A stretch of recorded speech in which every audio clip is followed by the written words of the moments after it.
උතුම් වූ ධර්මදේශනය ප්‍රඥා නාලිකාව තුළින් විකාශය කිරීමට ප්‍රචාරය කිරීමට ධර්ම දානය සිදු කිරීම සඳහා ආදරණීය භාර්යාව අමිතා ආර්යවංශ මහත්මිය හා දූදරු පිරිස විසින් මෙම උතුම් වූ ධර්මදේශනය සඳහා සදැහැති දායකත්වය දරා තිබෙනවා. උතුම් වූ ධර්ම දානයන්ගෙන් ජනිත වන්නා වූ මහා පුණ්‍ය ශක්තියෙන් කුරුවිට හිග්ගස්හේන මල්වත්ත ඕවිට පදිංචිව සිට මීට වසර 6කට පෙර පරලොව සැපත් වන්නට යෙදුණු විශ්‍රාමික ග්‍රාම සේවා නිලධාරී WG ආර්යවංශ මහතාගේ 2022 වර්ෂයේ ජනවාරි මාස 18 වන දිනට යෙදෙන 90 වන වර්ෂ පූර්ණ ජන්මදිනය නිමිත්තෙන් එතුමානන්ට පුණ්‍ය අනුමෝදනා පිණිස සිදු කරනු ලබනවා. මේ උතුම් ධර්ම දාණයෙන් ජනිත වන්නා වූ මහා කුසලය WG ආර්යවංශ මහත්මයා ඇතුළුව දෙපාර්ශවයේම මියගිය සියලු ඥාතීන්ට අනුමෝදන් වේවා. භව ගමන සැපවත් වී ඉක්මන් භවයකදීම නිර්වාණ මාර්ගය පූර්ණය වේවා. ගෞරවනීය දේශකයන්න් වහන්සේටත් දායකත්වයේ දරූ අය ඇතුළුව පවුලෙහි ඥාති හිත මිත්‍රාදීන්ටත් මේ කුසල්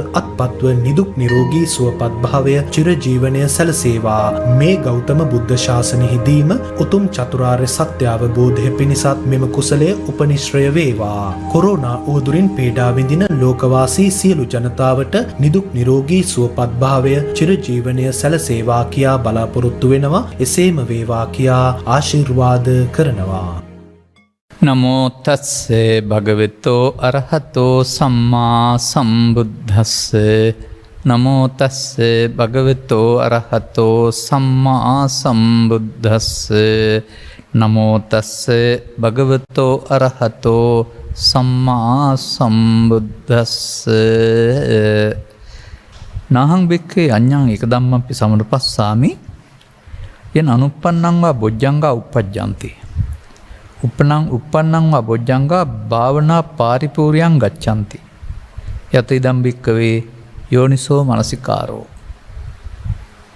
ධර්මානුශාසනාවෙහි සදහවර අනුග්‍රහක දායකත්වයේ දරන්නා වූ පින්නතුන් ප්‍රමුඛ මෙම මොහොත අපට සවන් දීම සඳහා අවධානය යොමු කළා වූ ලක්වාසී ලෝවාසී සදහවර පින්නතුනි, අනුග්‍රහක බවතුන් අපට නිවනට උපරිශ්‍ය වන ස්වාමින් වහන්සේ කැමැති පරිදි ධර්ම දේශනාවක් කරන්න කියන නිදහස ලබා දී තිබෙනවා. ඔබ අපට සවන් දුන් අය වශයෙන් නම් මෙම ග්‍රන්ථ තුල පවතිනා වූ එහෙම නැත්නම් එක ගාථාවක් තුල පවතිනා වූ ගාථා දෙකක් තුල පවතිනා වූ ප්‍රමාදය අප්‍රමාදය වැනි පද වචන දෙකක් තුල පවතිනා වූ බුදුවරු විසින් අපේ යහපත සඳහා හෙළි කර වදාළා වූ ද්විත්ත ධම්ම පරියාය පිළිබඳ දන්වා ඇති. මේ අංගුත්තර නිකායේ ඒකක නිපාතයේ කල්යාණ මිත්‍ර වර්ගයයි මේ පවතිනා වූ පුංචි කොටස් දෙකක් උදව් කරගෙන දුක්ඛ ධම්ම පරියායයි දුක්ඛ නිරෝධ ධම්ම පරියායයි කියන දෙක පැහැදිලි කරන්නටයි අද අපි කල්පනා කරනු ලබන්නේ. පළමුව සාමාන්‍ය මිනිස්සුන්ගේ ජීවිතය විග්‍රහ කරනවා. සාමාන්‍ය මිනිස්සුන්ගේ ජීවිතය විග්‍රහ කළාට සාමාන්‍ය විදිහට නෙමෙයි විග්‍රහ කරන්නේ, ආර්ය සත්‍ය විදිහට. අන්න ඒ තුල ඔබ විසින් අමාරු වැටෙන හැටි පෙන්නනවා. ඔබම කරන වැඩක් නිසා ඔබ ලොකු මරු වැලක දැලක උගුලක අසු වෙනවා. මේ මග ගිහින් නම් සැනසීම ලබන්නට බෑ. ඔයිනුට මෙන්න මෙහෙම මාර්ගයක් තියෙනවා යන්න කියලා තථාගත බුදු පියාණන් වහන්සේ මේකට වෙනත් ක්‍රමයක් හඳුන්වා දෙනු ලබනවා. මේකට ක්‍රමයක් කියන වචනේත් වැරදි. එතකොට භාවනා ක්‍රම කියලා වචනේ ගන්න බැරි නෑ. නමුත් ඒ අනුගමනීය ප්‍රතිපදාවක්, ඒ පරිශ්‍රණයක ප්‍රතිඵලයක්. මනුස්ස පුත්‍රයෙක් වූ සිද්ධාර්ථ ගෞතමයන් වහන්සේ ඒ සම්මා සම්බෝධිය නම් වූ ස්වයම්භූ ඥානයට අදාළ බෝධියක් පුරුදු කරගෙන ඇවිදින් ඒට පමණක් ආවිනික ධර්මයක් වශයෙන් සලකනු ලබන මේ තනි සොයා ගැනීම අබුද්ධෝත්පාදයක් තුළ යටවී තිබෙන්න උද්බෝධපාදය තුළට මතු කිරීමට බලය ලැබෙන බුදුවරයාගේ කාර්යභාරය කරනු ලබනවා. තථාගතෝ භික්ඛවේ අරහං සම්මා සම්බුද්දස්ස අනුප්පන්නස්ස මග්ගස්ස උප්පාදේති. තවත් තැනක තියෙන හැටි තමයි. මහණෙනි මේ තථාගත සම්මා සම්බුදුරජාණන් වහන්සේලා නූපන් මගක් උපදවනවා.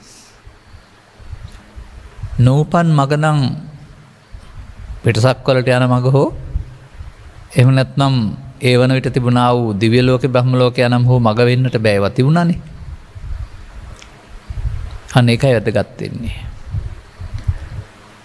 අන්නේ නූපන් මග මේ උපදවන්නේ නැත්නම් ලෝට හෙළි කරනු ලබන්නේ ඒ යුගයේ උපදින මිනිස් වර්ගයාට බොහෝ හිතසුව පිණිස. ඔය ලස්සන පාටයක් තිබෙනවා ඒක පුද්ගල වර්ගයේ. ඒක පුද්ගලෝ භික්ඛවේ uppajjanti uppajjamaano ලෝකේ.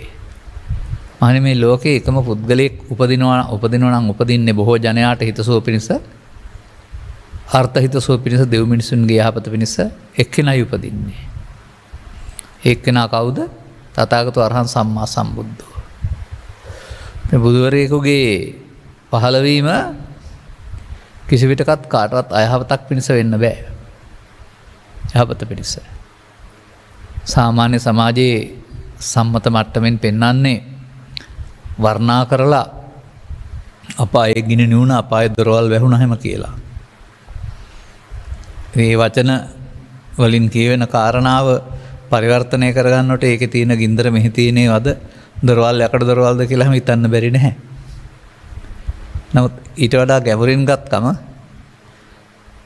මිනිසුන්ගේ සිත් හැවලෙන දුක්ගිනි.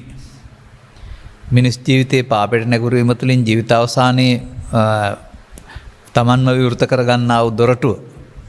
අන්න ඒවා තථාගතවරුන්ගේ මඟ පෙන්වීම නිසා වැහෙනවා. මිනිසාට ලබාගත් මිනිස්කමෙන් තමන් දන්නා බුද්ධියට එහා දෙයක් කරන්න පුළුවන් බව. මේ සමාජයේ හැමදෙනාක්ම තමන් සතු බුද්ධියෙන් යමක් කරමින් ඉන්නවා. ඒක ලෝකෙට කරදරයක් වෙන්න පුළුවන්, මෙහෙවරක් වෙන්න පුළුවන්, විශාල සොයා ගැනීමක් වෙන්න පුළුවන්. සියල්ල ලෞකිකයි. සොයා ගැනීම. බාහිර පැත්තෙන් සමාජයේ දියුණු වෙමින් යම්කිසි පහසුකම් ලැබෙනවා.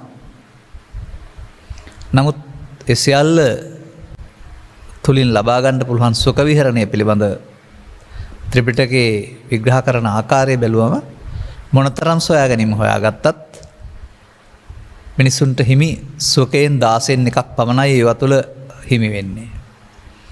ඊටු ටික මෘතග්ජන සමාජයට අහිමි සම්පතක්. සොයා ගැනීම වලින් බාහිර භෞතික සොයා ගැනීම වලින් ලබා ගන්න බැරි දෙයක්. මෙන්න මේක තමයි තථාගතයන් වහන්සේගේ සොයා ගැනීමේ වැදගත්කම කියන එක ඔබට තේරෙන්න ඕන. මේ අදහස් හිතේ තියාගෙන බලන්න මේ නාහං භික්කවේ අඤ්ඤං ඒක ධම්මම්පි සමනුපස්සාමි කියන වචනෙන් පෙන්වන්නේ මහණෙනි මම මගේ බුදු ඇසින්වත් දැක්කේ නැහැ, දකින්නේ නැහැ. යන අනුප්පන්නං වා බොජ්ජංගා නූපජ්ජති. ඉපදුනේ නැති බොජ්ජංග උපදින්නේ නැති. උප්පන්නං වා බොජ්ජංගා න භාවනා පාරිපූර්ණං ගච්ඡanti. උපන් බොජ්ජංගයේ වැඩිමෙන් පරිපූර්ණ බවට පත්වෙන් නැති දෙයක් අයෝනිසෝ මනසිකාරයේ තරම්. ඔන්න අයෝනිසෝ මනසිකාරයක් තුළ බොජ්ජංග උපදින්නේ නැහැ, බොජ්ජංග වැඩි දියුණු වෙන්නේ නැහැ. වැඩිමෙන් පරිපූර්ණ වෙනවා කියන එකයි භාවනාවේ පාරිපූර්ණයා කියලා පෙන්ලා තියෙන මතක තියාගන්න. එතකොට මේ සිංහලට ගත්තොත් එහෙම ආයනිසෝ භික්කවේ මනසිකරන්තෝ කරතෝ අපි ඔකට නොනුවණින් මෙනෙහි කිරීම කියලා කතා කරනවා, අනුවණින් මෙනෙහි කිරීම කියලා කියනවා. තව බලමුකෝ මොකක් හරි කාරණයක්. ඒ නොනුවණින් මෙනෙහි කිරීම තුළ නූපන් බොජ්ජංග උපදින්නෙත් නැහැ. උපන් බොජ්ජංග වැඩි දියුණු වෙන්නෙත් නැහැ. දැන් මේ නුනුවණින් මෙනෙහි කිරීම තිබෙන්නේ කොහෙද? අපායේද, දිව්‍ය ලෝකේද, අනාගත බුදුහාමුදුරන්ගේ ශාසනයේද, පොත්වලද, නැත්නම් වර්තමානයේ ජීවත් වෙන මිනිස්සුන්ගේ සිත්වලද? එහෙමයි හොයාගන්න ඕන.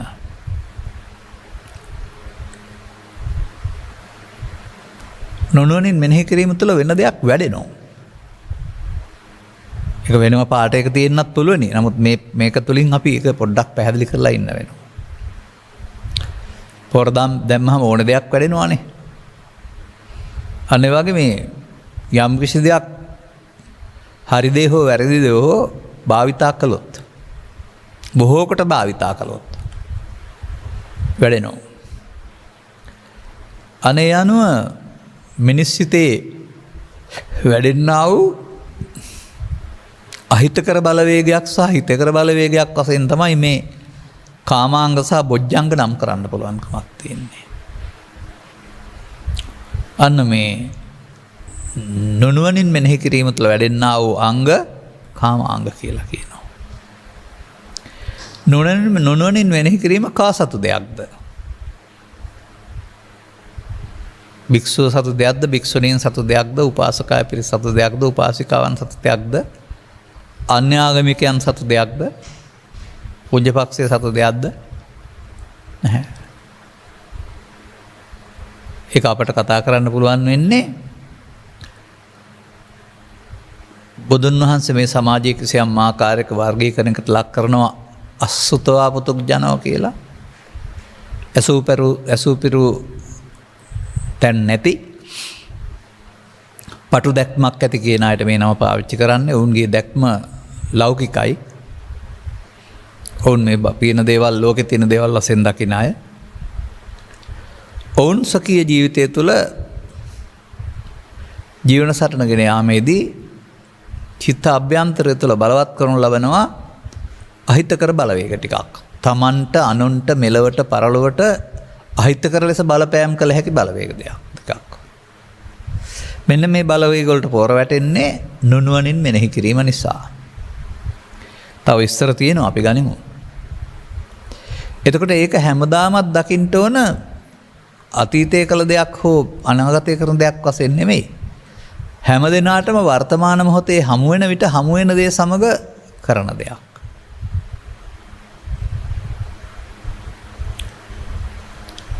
ඒ භාවිතාවේදී නුවණක් නැතිකම, දැක්මක් නැතිකම, නැත්නම් කිසියම් ආකාරයක එතෙන්ට මුලාවක් රජවීම මේ සඳහා බලපාන. මේක දකින්න ඕන ජීවිතය තුළ නොවේයි, ඒ මොහොතේ නා වූ අරමුණ තුළ කියලා. ඇසෙන්, කනෙන්, නාසයෙන්, දිවෙන්, කයෙන් උපදින්නා වූ අරමුණ තුළ තමයි මේ බුදුවරු හෙළි නොකළ මිනිස් සමාජයේ හෙළිකත් කරගත්ත මේ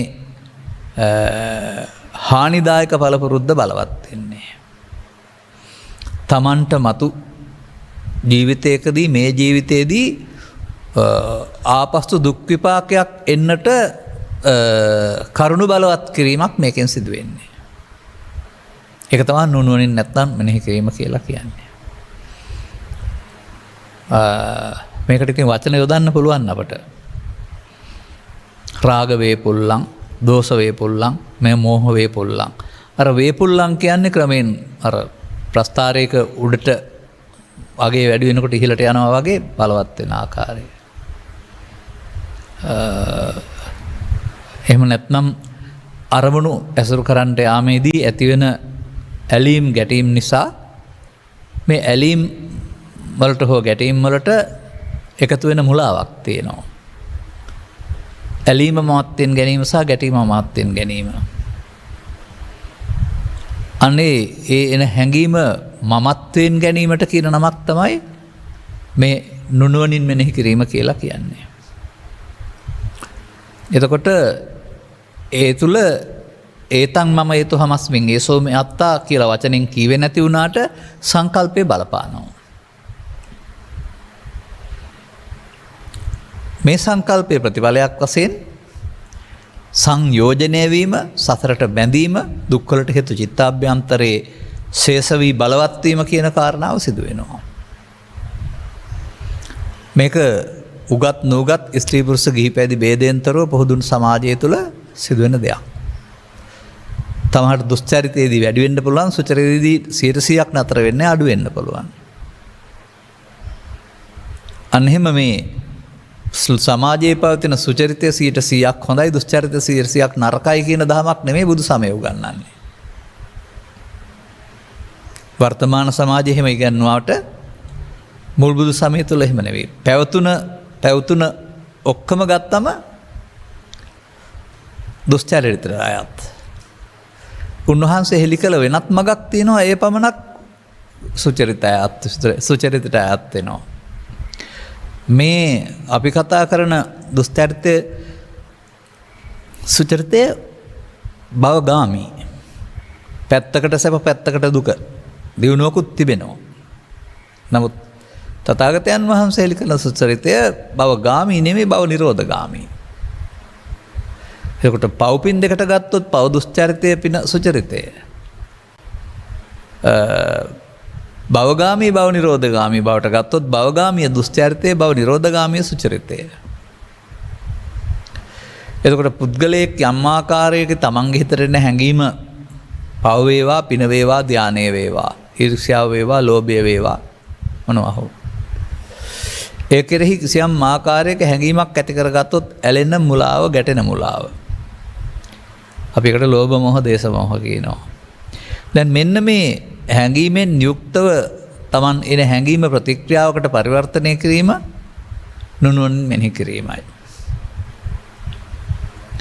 මෙන්න මේ විදිහට මේ මිනිස් සමාජය තුළ ඔවුන්ට හොරෙන් ඔවුන්ව දුකටපත් කරන්නා වූ මඤ්ඤමානය නම් වූ උගුලක් අටවීති වෙන බව, Taman නොදැන මේකට හිර වෙන බව පෘථග්ජන සමාජය දන්නේ නැහැ. ඔවුන්ට කලක් යනකොට තේරෙවි සියලු සමගිය සමාදානයේ ලෙන්ගතුකම් සහෝදරත්වය තුළ, පවුල් ජීවිතය තුළ, දේශපාලනය තුළ මේ හැම එකක් තුළම ගිලිහෙන බව.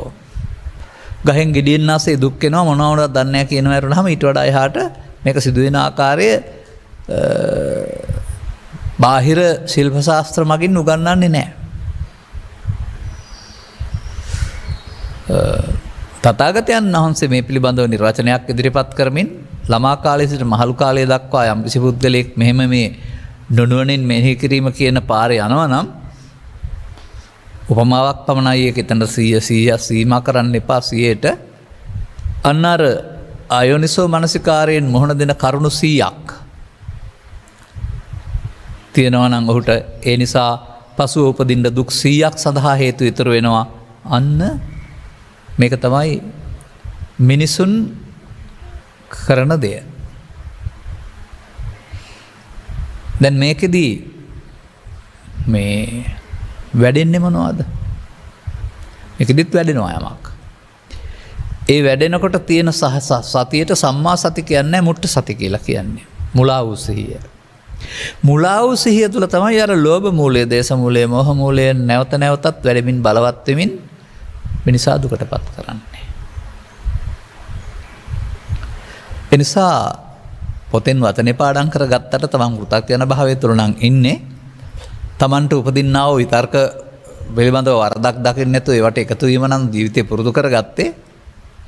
ඔහු මේ බොජ්ජංග ගැන දන්න කෙනෙක් නෙවෙයි. ඔහු නුනුවණින් මෙනෙහි කිරීම තුළ තමන් විසින් අගාධයකට යමින් ඉන්න කෙනෙක්. මෙන්න මේ පාර තමයි බුදුන් වහන්සේගේ පහළවීමෙන් වැහුණා කියලා කියන්නේ.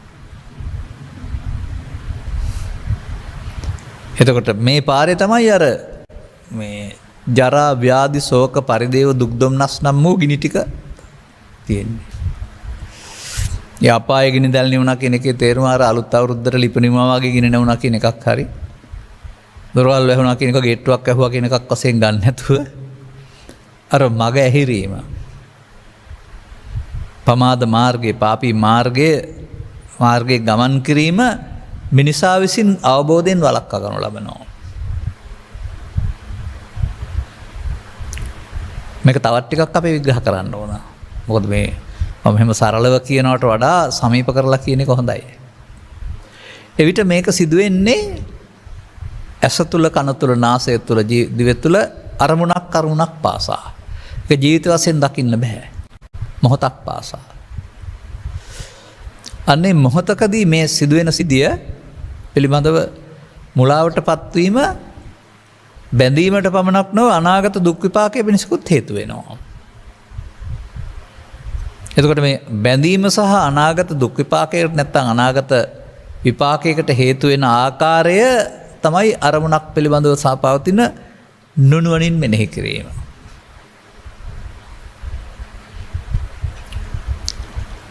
ඒ මොහොතට ඒ එන දේ සිතුවිල්ලක් වශයෙන් පැරණි දෙයක් වශයෙන් ගණන්ගත යුතු නොවන දෙයක් වශයෙන් දකින්ට පුරුදු කරලා නැහැ.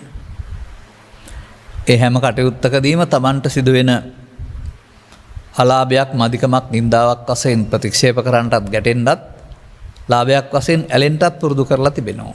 ඒ නිසා ගැටීම පමණක් ආයුනසෝ මානසිකාරය වෙන්නේ නැහැ.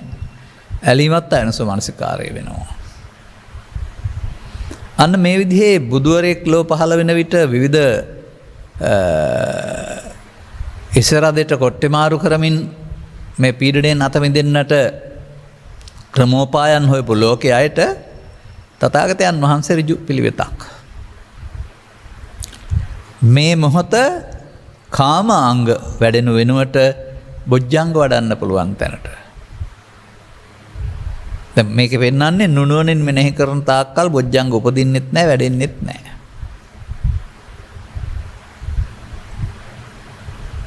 දැන් එතකොට නුවණින් මෙනෙහි කරන්නට අවස්ථාව දෙනවා ඇත්තේ අපට කවදා කියලාද හිතන්නේ?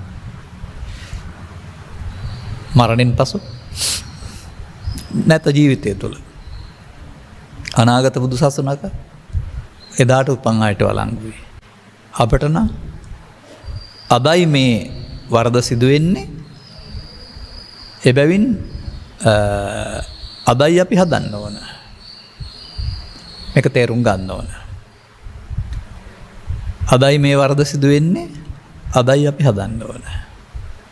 අන වරද සිදුවෙන බව තේරුම් ගැනීමම බුදුවරු හේතු කර වදාලා වූ ඔබ තුළ පවතිනා වූ ප්‍රමාද විහාරීත්වය වටහා ගැනීමයි. ප්‍රමාද විහාරීත්වය වැටහෙනකොට ඔබට තිබෙර පේරෙනවා පමාදෝ මච්චනෝ පදං එහෙනම් මේ යන්නේ මරණයට යන මාවතේ කියලා. පදං කියන්නේ මාවතනේ. එසේනම් බුදුරුන්ගේ අවවාදයෙන් තොරව මේ ගමන ගිහින් සැපදුක් දෙකක් ඔස්සේ පව්පින් ධ්‍යාන විපාක ඔස්සේ භවගාමී වෙන්න ඇරුණහම මා දකින්නේ නැහැ පාපකාරී පුද්ගලයා තුළ බොජ්ජංග වැඩුණායි කියලා පුණ්‍යකාමී පුද්ගලයා තුළත් බොජ්ජංග වැඩුණායි කියලා දකින්නේ නැහැ. ඒ වගේම ධ්‍යාන ලෞකික ධ්‍යානලාභයා තුළත් බොජ්ජංග වැඩුණායි කියලා දකින්නේ නැහැ මම. මන්දයත් මේ බුදුවරු හෙළි කළා වූ සතියෙන් ගිය මගක් ඕන්ට තිබුණ නැහැ කාටවත්. සාමාන්‍යයෙන් ඔය කෙලින් යන්න තියෙන පාරක් තියෙනකොට හොර පාරවලිනුත් යන්නේ. ඒ වගේ අයුතු මාර්ග වලින් ලබාගත් වූ කෙටි කාලීන සැනසීමක් කරුණාම ඒ බුදුවරු හෙළි කළ මග තිබුණේ නැහනේ. අර අනුප්පන්නස්ස මග්ගස්ස තිබුණේ නැහැ. උපදවා දීපේ. අන්න බුදුවරු අපට ඊට වඩා පහසු මගක් අනුගමනීය ප්‍රතිපදාවක් පැහැදිලි කරනු ලබනවා. ඒ ඔබ අනුගමනය කරන මේ මොහොතේ ක්‍රියාකලාපයට කාමාංගය වෙනුවට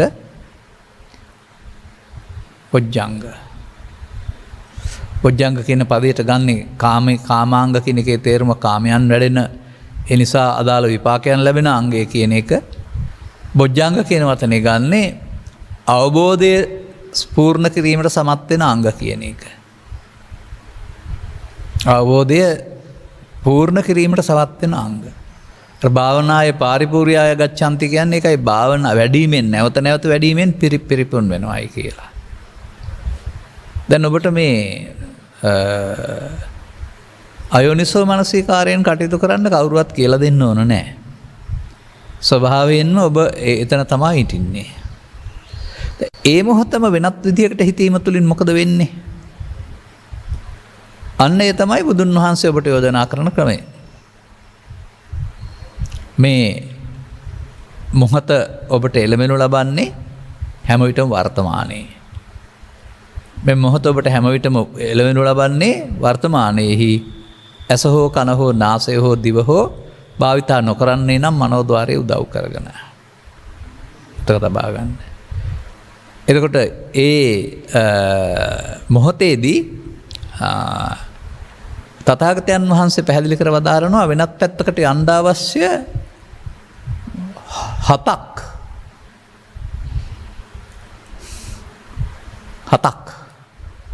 පඩි පෙළකින් එකකින් එකකට යනවා වගේ ගන්නත් එපා. වෙනම දහම් පෙළක් වශයෙන් ගන්නත් එපා. ඔය ත්‍රිලකුණු වැඩීම එක දහම් පෙළක්, පටිච්චසමුප්පාද නිරෝධ දැකීම එක දහම් පෙළක්, කර්මක්ෂය කිරීමේ කර්ම එක දහම් පෙළක්, මරණ සතිය වැඩීම තව දහම් පෙළක්, මෙත් වැඩීම තව දහම් පෙළක්. මේ වගේ පෙළක් නෙවෙයි බොජ්ජංග කියන්නේ. අර ඕන එකක් තුල තියෙන එකක්.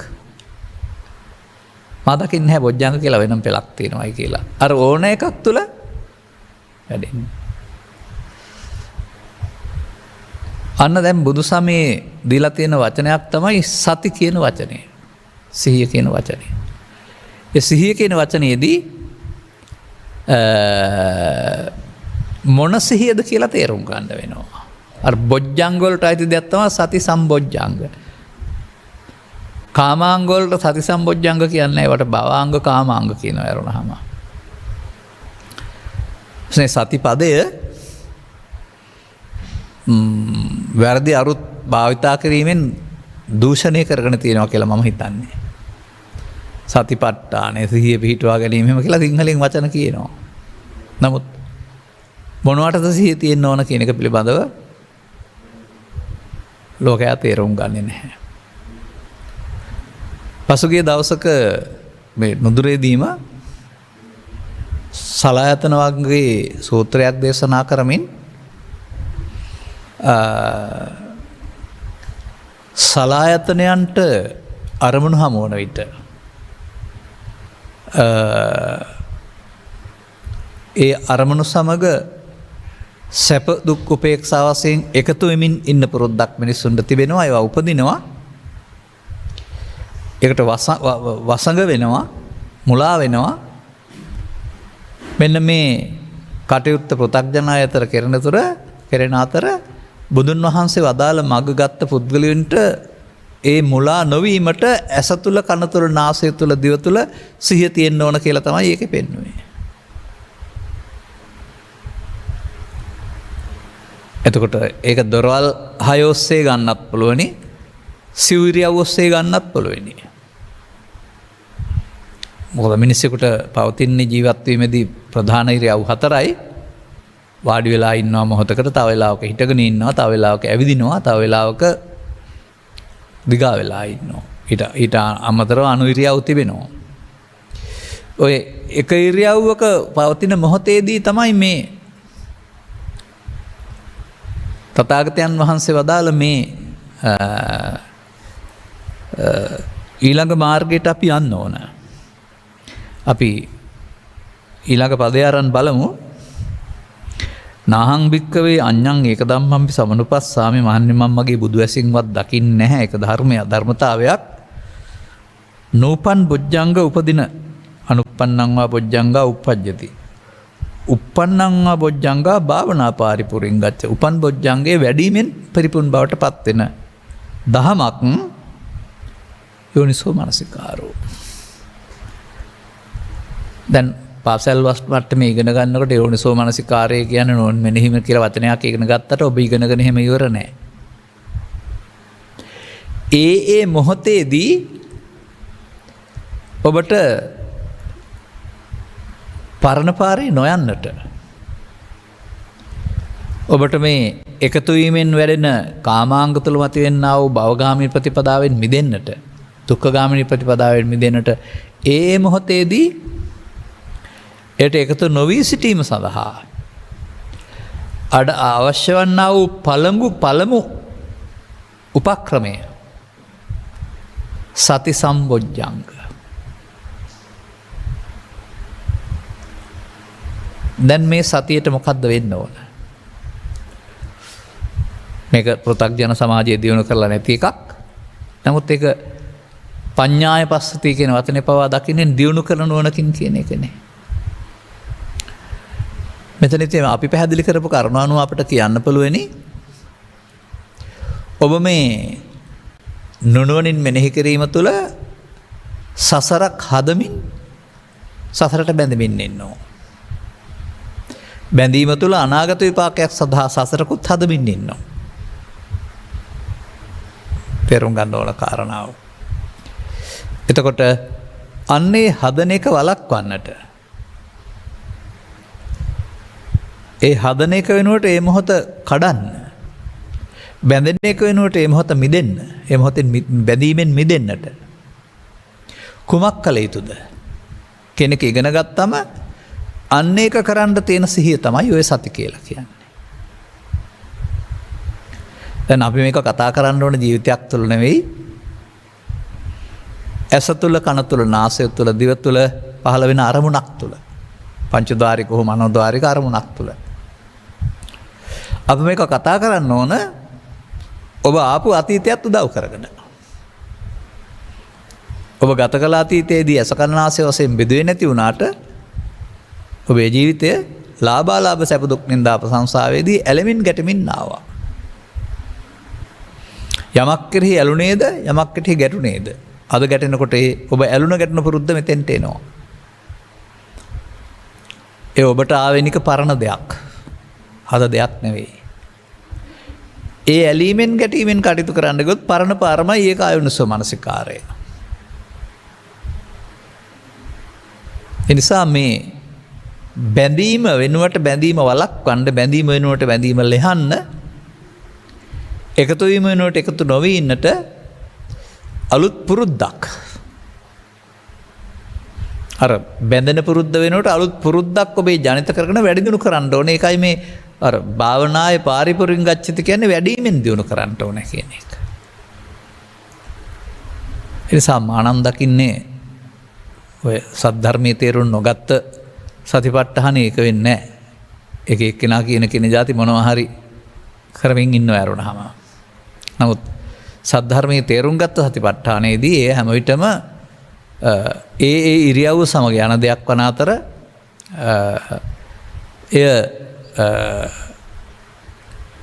ගොදුරට හසු නොවී හින්න පුළුවන් ආකාරයට මගහරින්න පුළුවන් ආකාරයට Tamanට මගහරින්න කියන වචන වැරදි ගැලවෙන්න පුළුවන් ආකාරයට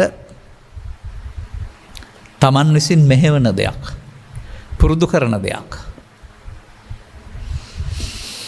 කොහෙද එතකොට තියෙන්න ඕන? අපි අර මුල් දේශනාවේ සඳහන් කළ පරිදි හැම මොහොතකම අපි ජීවත් වෙන්නේ වර්තමානයේ.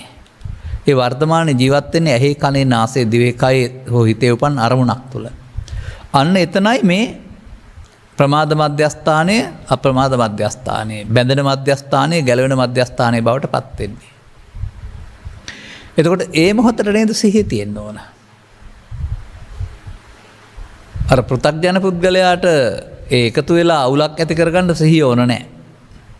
ඔහු ඒකට යොදන වචනේ තමයි ඉන්නවා මැරෙනවා පෙරුණේ නැහැ කියලා. මොනවා වුණාද දන්නේ නැහැ කියන එක.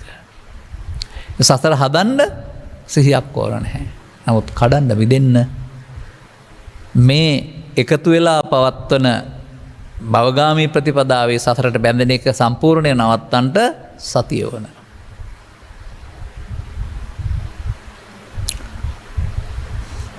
එතකොට ඒක සතිය බවට පත් වෙන්නේ එකතු වෙනව නම් නෙවෙයි. ඒ ආපු අරමුණට එකතු වෙලා මම මගේ ආත්ම කොට ගන්නවා නම් හෝ බැඳෙනවා නම් සතිය බවට පත් වෙන්නේ නැහැ. අතහරින්න. එකතු නොවි නැසෙන්න අරින්න. සාමාන්‍ය මේක දෙනවා කෙලස් වැඩෙනවා කෙලස් නැතෙනවා කියලා. එකතු වුණොත් කෙලස් වැඩෙනවා. එකතු නොවුනොත් උපන්න කුසල් දුරු වීමේ මාර්ගයේ වැටපට. එනිසා ආරම්භයේදී අපහසු වුණත් බලවත් ශක්තියක් යොදා මේ එකතු වීමෙන් Tamanට භවගමන හැදෙන හැටි සහ දුක් විපාක ලැබෙන හැටි තේරුම් ගත්ත පුද්ගලයාට නුවණින් තේරෙනවා මේ පාරේ නම් ගොහින් බෑ කියලා. එතකොට මේ පාර අනාර්ය මාර්ගයේ වශයෙන් සහ තථාගතයන් වහන්සේ වදාළ මාර්ගයේ ආර්ය මාර්ගයේ වශයෙන් වැටහෙනවා. අන්න අක්ඛාතාරෝ තථාගතා කියන්නේ තථාගතරු මඟ පෙන්වන්නන් කියලා කියන්නේ ඔබ මේ මඟ ගන්න වෙනවා. එතකොට අනිත්‍ය වැලසියෙන් බැලුවත් සතිය, මරණය වශයෙන් බැලුවත් සතිය, උපාදාන නිරෝධ වශයෙන් බැලුවත් සතිය, පටිච්චසමුප්පාද නිරෝධය වශයෙන් අන්න ඒ විදිහට දුක නැති වූ තැන සමාර්ගය වශයෙන් බැලුවත් අන්න ඒ ඕනෑම ක්‍රියාවලියකදී සතියේදී සිදුවෙන්නේ එකතු වීම නෙවෙයි බැහැරවීම.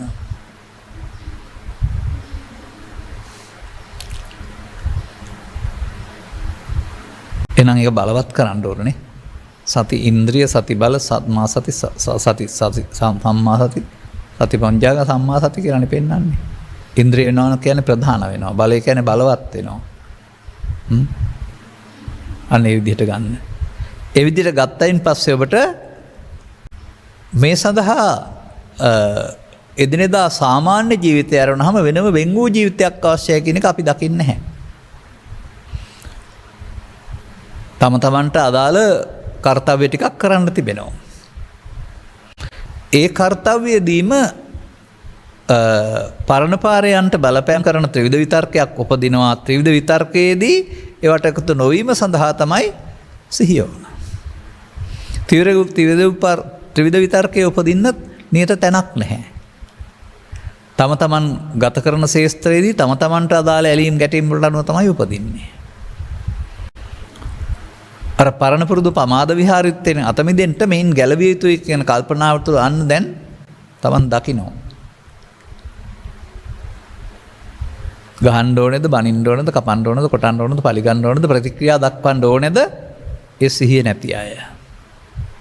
මෙන්න මේ තමන්ට ඇති වෙන තර්ජනය, පීඩනය අනිත් අය මත මුදාහරින්න ප්‍රතික්‍රියාවක් ගන්න නැතුව ඉන්න එකට තමයි ඕනෑම හැඟීමකට කන්ති කියලා කියන්නේ. ඉවසීම. ඒ කාම විතර්කයේ, ව්‍යාපාද විතර්කයේ, විහිංසා විතර්කයේ කියන එකක් ඉපදුනොත් අන්න ඒක ප්‍රතික්‍රියා දක්වන්න යන්නේ නැතුව දරා ගැනීමෙන් තමයි සංසීම සිදු වෙන්නේ. දැන් ඉතින් භාවනායේ පාරිපූර්ණය ගච්ඡanti වැඩිමෙන් පරතරට පමනවන්න වෙනවා. මොකටද මේකට උදව් වෙන්නේ? තව මේකට ධම්ම පිළිබඳ විචේ උදව් වෙනවා. ඔබට උපදිනවා රූප ධර්ම, සබ්බ ධර්ම, ගන්ධ ධර්ම, රස ධර්ම, පොට්ටබ්බ ධර්ම, කාම ධර්ම, පාප ධර්ම, පුණ්‍ය ධර්ම. ඕන එකක්. ඔබට ඒ උපන් ධර්මතාවය පිළිබඳව එය ත්‍රිවිධ විතර්කයෙන් කුමට අයිති එකක්ද? ඒ තුලින් සසරට බැඳෙන්න යන මොන පැත්තකටද? මා මේකට බැඳිලා තිබෙන්නේ කොතරම් කල් සිටද? මේ බැඳීම නිසා නේද මට මේ පීඩනය එල්ල වෙන්නේ. ඒ නිසා මේකට දැන් ඒ උපන් දේ පිළිබඳව විමර්ශනය කරනවා. ඒ වෙලාවට ඉපදුණු වෙලාවල් සම්බන්ධයෙන් ගත්ත ක්‍රියාමාර්ගය පිළිබඳ විමර්ශනය කරනවා. විමර්ශනය කරපුවම තේරෙනවා ඔබට සංසාරයේම කලේ මේකට එකතු වෙන එක. වැරදි පැත්තට. අන්න එහෙම ਵਿਚාරලා බලපුවම විචාර බුද්ධියට තේරෙනවා අපි යන්නේ පමාද විහාරිත්තේ කියන එක. එතකොට මේක අරමුණක් පාසාම තියෙන්න ඕන කරුණක්. ඊළඟට උපදින එකේදීත් තමන් වැරදි පාරේ යන්නේ කියන එක පිළිබඳව වැළැක්වීම සඳහා අදාළ බලයක්, ශක්තියක් යෙදීම සඳහා ඔබට මේක ගම් වෙනවා. දැන් ඊළඟට අර නිරුත්සාහයෙන්ම ගිය පැත්තක් තිබෙනවා. සාමාන්‍යයෙන් ඕනෑම නූගතෙක්, ඕනෑම මෝඩෙක්, ඕනෑම පුද්ගලයෙක් නිරුත්සාහයෙන් මේ පැත්තට යනවා. අර ගඟ පහළට ගලා යනවා වගේ. ඒ පිළිබඳ ජලය පිළිබඳ නියාමයේදී පහළට ගලන් යන්න මොනම ශක්තියක් හදන්න ඕනේ නැහැ. පහත් තැනින් යයි ගලා ජලයේ පහළට ඕන තැනකින් යනවා. නමුත් මම උඩට හරවන්න ඕන නම් වෙනම ශක්තියක් යොදන්න ඕනනේ. විදුලි මෝටරයක් මාර්ගයෙන් හෝ තවත් මොකක් හෝ මාර්ගයෙන් තමයි අපහු හරවන්න වෙන්නේ. අන්න ඒ විදිහට මේ පරණ පාරේ නොයන්නට අපට විරේන දුක්ඛං අච්චේති කියලා පදන්නේ අන්න වීරිය යොදන්න ඕන තැන. ඔය සමහර සූත්‍ර දේශනාවල පෙන්නනවා මේක තේරුම් ගත්ත භික්ෂුන් වහන්සේලා වාඩි වෙලා ඉඳගෙන දාඩිය දාගෙන කිහිලි වලින් කඳුළු සලමින් බඹසර වසනවා කියලා. අර ඇති කරන පීඩනයෙන් ඔහුට කාමාංග විසින් කියනු ලබන ගහපන් බැනපන් කපපන් කොටපන් කියලා කතා කරන ප්‍රතික්‍රියා දැක්වීමට ඇති කරන බලපෑම වැළැක්වීම සඳහා. ඒ බලපෑමෙන් මිදීම සඳහා ආරම්භයේදී පුදුම විරියක් දරන්න වෙනවා. ඉඩක් ලැබුණහම තරමක් සංසුන් වුණාම පහසුයි ආරම්භයේදී. මොකද මේ කාමාංග හමුදාව ඉතා බලවත්, බොජ්ජංග හමුදාව තව වැඩිලා නැහැ. ඒකයි වඩන්න ඕන කියලා පෙන්වන්නේ. එතකොට ඒකට විශාල ශක්තියක් තමයි අවබෝධයක් තියෙන්න වෙනවා මේක මේ අවේරේනච සම්මන්ති.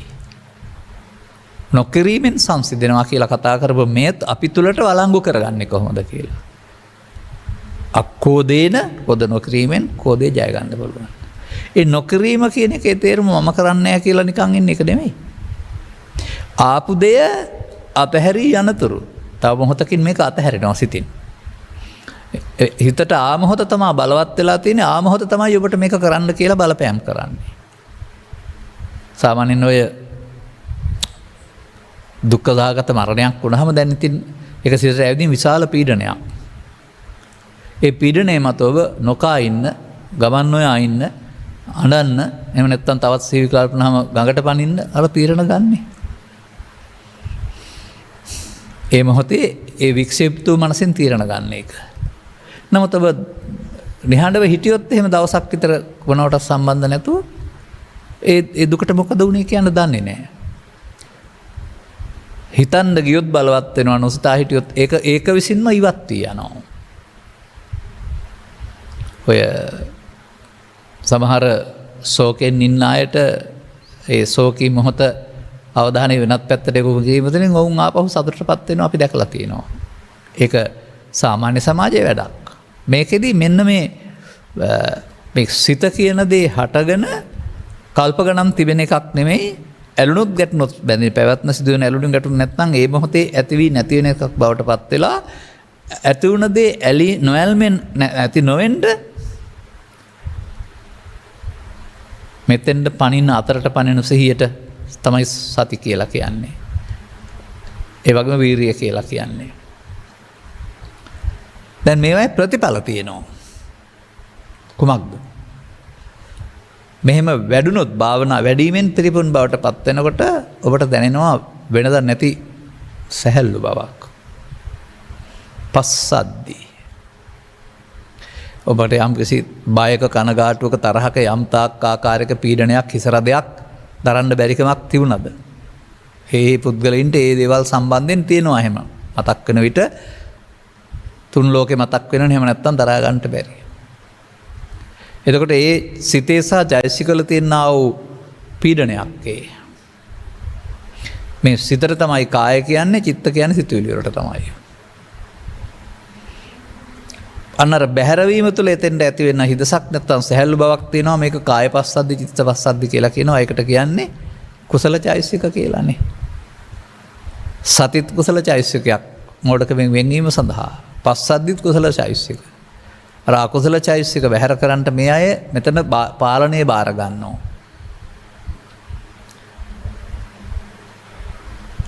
තව පොඩ්ඩක් වතනේ තව එකක් කියන්න අමතක වුණා. මෙතන තව කාරණයක් තියෙනවා. ඔය ඔබට ඇති වෙනවනේ යම් යම් යහපත් කාරණාවලදී ප්‍රීතියක්. නමුත් ඒ වේදිත ප්‍රීතිය වෙනුවට මේ මග තුල තිබෙනා වූ දුර්වලකම් බැහැරවන විට එතන ඇති ගන්නා වූ තවත් සුඛයක් තියෙනවා. මේ තමයි බුදුරු පැහැදිලි කර වදාලා වූ උන්වහන්සේලා සුවෙන් වාසය කරනවා කියන්නේ. දැවීමක් නැති එකම, ගැටීමක් නැති එකම. මම නම් කියන්නේ හිස රදය තුනී වී යාමම දැනෙනවා. හිස රදේ වැඩෙනවා දැනෙනවා. එතකොට අපහසුයි. තුනී වී යන්න ගත්තාමත් අඩු වෙනවා දැනෙනවා. දැනෙනකොට ඒකේ තියෙනවනේ සැහැල්ලුවක්. අනේ විදිහට ඔබට ඇති කළ පීඩනය දුර වෙනකොට ඇති වෙන්නා වූ චෛසිකයක් තමයි පස්සද්ධිය කියන්නේ. පීති කියන්නේ. පීතිය සමග ඇතිවෙන්න වූ සැහැල්ලු බවක් තමයි පස්සද්ධිය කියලා කියන්නේ. අන්න ඒ සමග ඒ මොහොතේ ඒ මොහොතට එකඟ වීමක් ගැටීමකින් තොරව දිත්වයකින් තොරව සංසුන් බවක් ඇතිවෙන එක තමයි සමාධි කියලා කියන්නේ.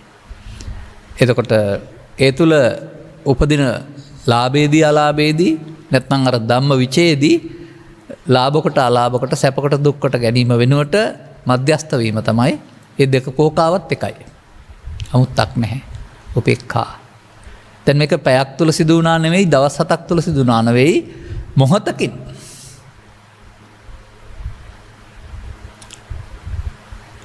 මොහොතකින් මේ සිද්ධිය සිදු වෙන්න පුළුවන්. ඊළඟ මොහොතෙත් මේක කරන්න පුළුවන්. අන්න ඒ විදිහට අපට මේකට පාවිච්චි කරන්න ඕන කාරණේ කියලා මොකද්ද මේකේ පෙන්නලා තිබෙන්නේ? යෝනිසෝ මනසිකාරය. හොඳයි අපට කාම විතර්කයක් උපදිනවා, ව්‍යාපාද විතර්කයක් උපදිනවා, විහිංසාව විතර්කයක් උපදිනවා. ඔබ මේ බුදු සමය ඉගෙන ගත්තේ නැත්නම් මොකද කරන්නේ? මට ওই වෙලාවට තමයි මායя එන්නේ. ඉන්නවා මරනවා පේන්නේ නැත්තේ කියලා අර ඔබේ පුරුද්දෙන් එතෙන්ට එකතු වෙන එක නෙතිබෙන්නේ. ඒ එකතු වීමටම කියන නමක් නේ ආයුනිසෝ මනසිකාරය කියලා කියන්නේ. එතකොට මමත්වයෙන් යුක්තව අනිත් අයට රිදවන්න, අනිත් අය එලවලා දාන්න, අනිත් අයට පහර ගහන්න ප්‍රතික්‍රියා දක්වන එක ආයුනිසෝ මනසිකාරය. නමුත් මේක එළියට දැම්මොත් විශාල ප්‍රපිරීමක්, තවත් කවුරු හරි සම්බන්ධයෙන් ගැටුවීමක්. නමුත් එළියට දැම්මේ නැත්නම් ඔබට මේක සංසිඳවන්න පුළුවනි. අනිත් අයට ඒයින් ප්‍රතික්‍රියාවක් ඇති නොවන ආකාරයේ ඔබ මේක සංසිඳවන්නේ.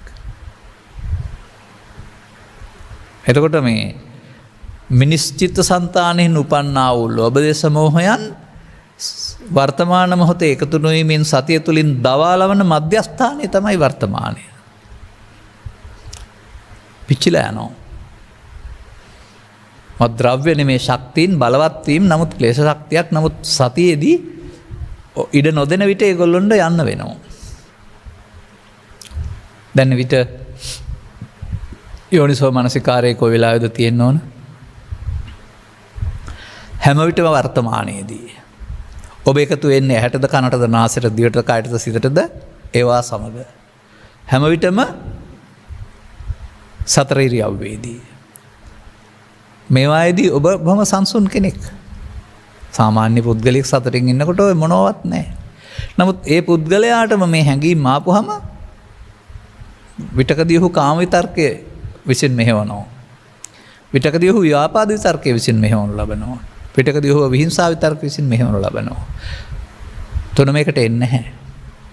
අන්න ඒවායේදී ඒ විතර්කයේ විසින් මෙහෙවීමට ඔබට දීලා තිබෙනා වූ ශක්තිය අඩපණ කරන්නට තමයි මේ යෝනිසෝ මනසිකාරය නැමැති එළිය. එහි වැරදි මාර්ගයේ ප්‍රතිඵල දකින්න නිසා ඒට එකතු නොවෙන්නට තිබෙන එළිය. තවත් වචන කිහිපයක් යොදා ගනිමු අපි ඔකට. ඒ මොහොතට ඒ ආපු හැඟීමට එකතු වීම තුළ බුදුන් වහන්සේ වචනයක් යොදනවා, ඔබ ඒක කවදාවත් කියලා නැහැ. ඒ ආපු හැඟීම අර පෙන්න පෘථග්ජනයා තමන්ගේ හිතට එන එක මම කොට ගන්නවායි කියලා. අන්න ඒතන් මම ඒතොහමස්මින් ඒසෝ මේ අත්තා කියලා කිව්වේ නැති වුණාට මම සංකල්පයේ අරගෙන ප්‍රතික්‍රියා දක්වන ලෑස්ති වෙනවා. ආයනසෝ මනසිකාරය. යම් තැනකට ඔබට මේ ලෝභ දේශ මොහ මූලික මමත්වයක් ආව නම් එතනින් එහා පැත්තට ඔබ ඉන්නේ අත්තං ජානාති කියන තැන නෙමෙයි, අත්තං නජානාති කියන තැන. ධම්මං පස්සති කියන තැන නෙවෙයි, ධම්මං නපස්සති කියන එක. එහෙම නැත්නම් තවත් වචනයක් කියනවා එකට අන්දන්තමං තදා හෝති යං ලෝභං දේශං මෝහං සහතේ නරං. නරයා නැත්නම් මිනිස්සයා මෙයින් මොසපත් වූ විට අන්ධෙක්. මෙන්න මේ අන්ධ භාවය තමයි බුදු සමය තුළ මිනිසා දුකට ගෙනත් දෙනවායි කියලා පෙන්වලා තියෙන ආයෝනිසෝ මනසිකාරයේ ක්‍රියාවලිය. දැන් එයාට යන්න කියන්නයි වෙන්නේ. අපිත් එක්කලා ඉන්න ඕන කෙනෙක් නෙවෙයි. එයා බලවත් වෙලා අපට දුක් ගෙනත් දෙනවා. එයා දිනන්න යනවා. එයා දිනන්න ගින් අපට දුක් ගෙනත් දෙනවා. ඒ නිසා මිත්‍ර ප්‍රතිරූපකෙක්. එයින් ලබා දෙන ජයග්‍රහණ වශයෙන් පෙන්වාට අපිම අමාරුවේ දාන හතුරෙක්. එනිසාම මේ චරිත ලක්ෂණ තුන සම්බන්ධයෙන් වෙනස් සූත්‍රයක තිබෙනවා ඉදිරි දවසක යළිත් පැහැදිලි කරන්නම්. අන්තරා මලා අන්තරා අමිත්තා අන්තරා පච්චත්තික අන්තරා වදකා අන්තරික සපත්තා කියලා. ඇතුළත් තියෙන මලකඩ ඇතුළත් තියෙන හතුරේ ඇතුළෙ තියෙන වතුරු බලවේගයක් අයම නැත්නම් මිත්‍ර ප්‍රතිරූපකයෙක් ආදි වශයෙන් පෙන වදකයෙක් අතුර. එයා විසින් මහයප ජීවිතයක් තිබෙන එක තමයි පෘථග්ජන කියලා කියන්නේ. ඔබ ලොකුට කතා කළාට ඔබ හවල් කෙනෙක් කියලා නෑ ඒ අය විසින් මෙහෙවන ජීවිතයක් ඔබට තිබෙන්නේ. මේ බලවේගයන්ට නතු වුණා වූ පුද්ගලයා ගැලවෙන්නේ නැහැ. ඒව නිසා තවදුරටත් පහළට වැටෙනවා. මෙන්න මේ පහළට වැටීමෙන් ඇතිවෙනා වූ දුක්ඛගාමිනී ප්‍රතිපදාවෙන් මිදීම සඳහා තමයි තථාගතයන් වහන්සේ මෙතෙන්ට මේ අමුතු බලවේගයක් හඳුන්වා දෙන්නේ බොජ්ජංග කියලා. දැන් ඔබට අද දවසට බඩගිනි වුණාම ඔබ දෙවේල නම් ගන්න දෙවේලක් නැත්නම් තුන් වේලක් ගන්නවා. අද දවසට පිපාසය ඇති වුණා හතර වේලක් වතුර බොනවා. නොගන්න දවසක් නැහැ නේ. හැමදාම ගන්න ඕන. අන්න ඒ වගේ අදින් පසු ඔබට ජීවත් වෙන්න ඕන හැම මොහොතම තම තමන්ට අදාළ කටයුතු කරන්න බාධාවක් නැහැ. ඒවා වෙනම වැඩක්. ඒවා තුළමයි මේ කියන අර තමන්ගේ ඇතුළතින් තිබිලා එළියට එන්න ආව කොටස ඇවිදින් ඔබ මේ පැත්තට මෙහෙවන්න බලය ඉල්ලන්නේ. අන්න ඒ කටයුත්තට ඉඳන් තමයි මේ අවබෝධයේ පැත්තට යන. මේවා ශේවිමින් යන්නේ අවබෝධයේ පැත්තට. එතකොට ඒක නැවත නැවත හුරු කිරීමෙන් වැඩි දියුණු කරන්න ඕන කියන එක නේද මේ භාවනාය පාරිපූර්ණා ගච්ඡanti කියලා කියන්නේ. භාවනාය කියන්නේ ඉඳගෙන හිටීමෙන් කියන එක නෙමෙයි නෙවෙයි. භාවනාය කියන්නේ ඔසෝමි ගන්නට බැහැ කියන එක නෙවෙයි.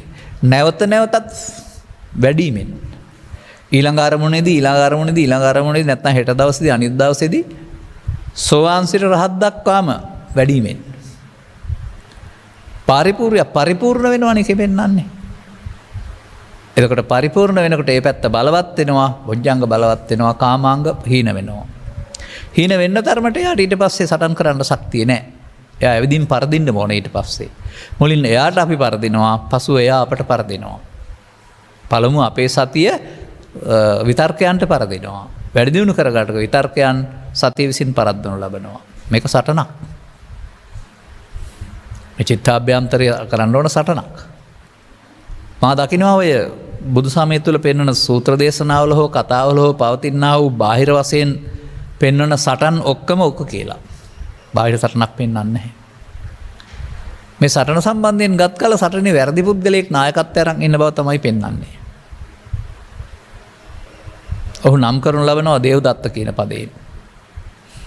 ඔහු නිසා සමාජ සිදුවන අයහපත පෙන්වනු ලබනවා.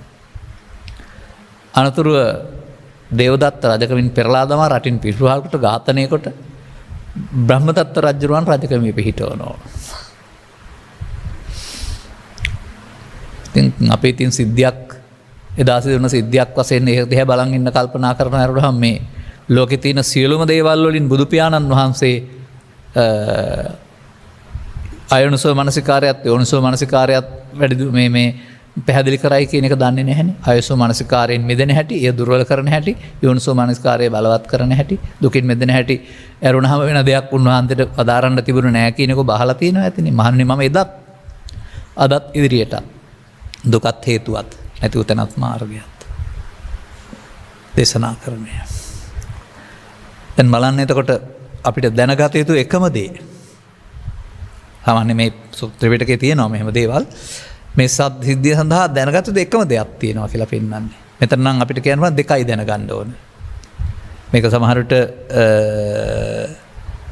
දැනගන්න ඕන අයෝනිසෝ මනසිකාරයේ හැටි අපි තුල. අන්න අපට ප්‍රඥාව අවදි වෙනවා මෙයා අපට ඉන්න මිතුරෙක් නෙවෙයි හතුරෙක්.